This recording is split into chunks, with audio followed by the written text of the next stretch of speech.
عشان الهيئة تشقى والمعدة ندمنا ما نتخارق والتناجى كفي وجه العدا حرقة والمدافع ثناها كأنها البارق عني البرد عشان الهيئة تشقى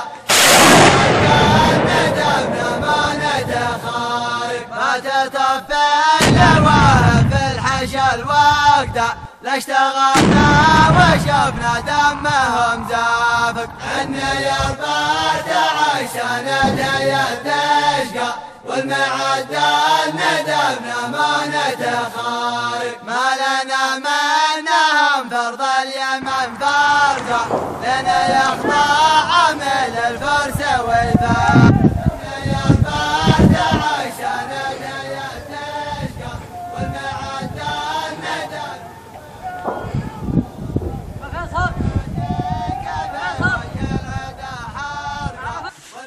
تكونوا تعلمون فإنهم يعلمون كما تعلمون وترجون من الله ما لا يرجون.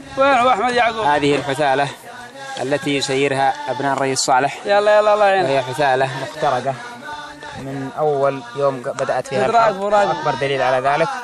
توقيف الحرب عندما يكونوا في الرمق الأخير، وهذا والحمد لله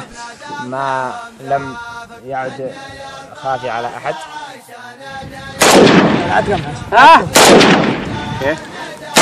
أصحابنا هني رموهم بعدوا فرض اليمن فرقة لنا يخضع عمل الفرس والفاس عني البرد عشان الهيئة تشقى والمعدة ندمنا ما نتخارق عني البرد عشان الهيئة تشقى والمعدة فقدناهم كثير من الخسائر وردوا على أدبارهم خائبين، وسنلاحقهم إن شاء الله تعالى، وستدور الدائرة في جبل مران وفي ضحيان على عبد الله الحوثي وأتباعه وليخشى الفاسدين.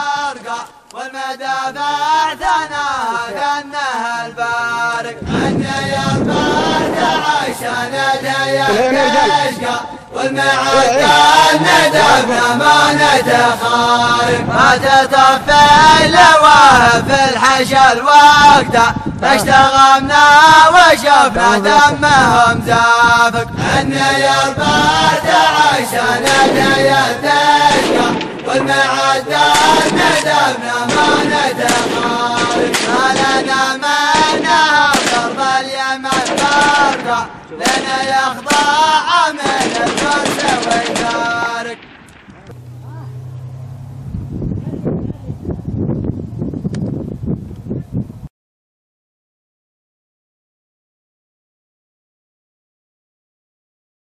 يا قيادتنا بغينا الأوامر اسمحوا لي بس ليلة ويوم طالب منكم رجال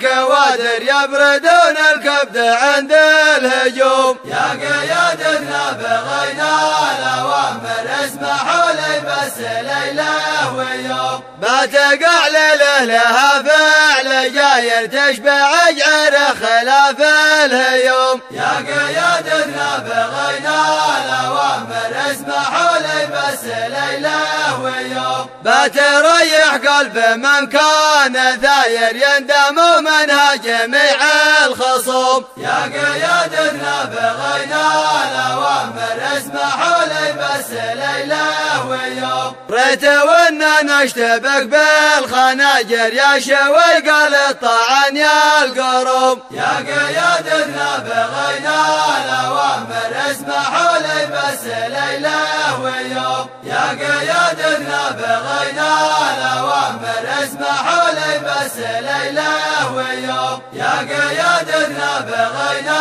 الأوامر اسمحوا لي بس ليلة ويوم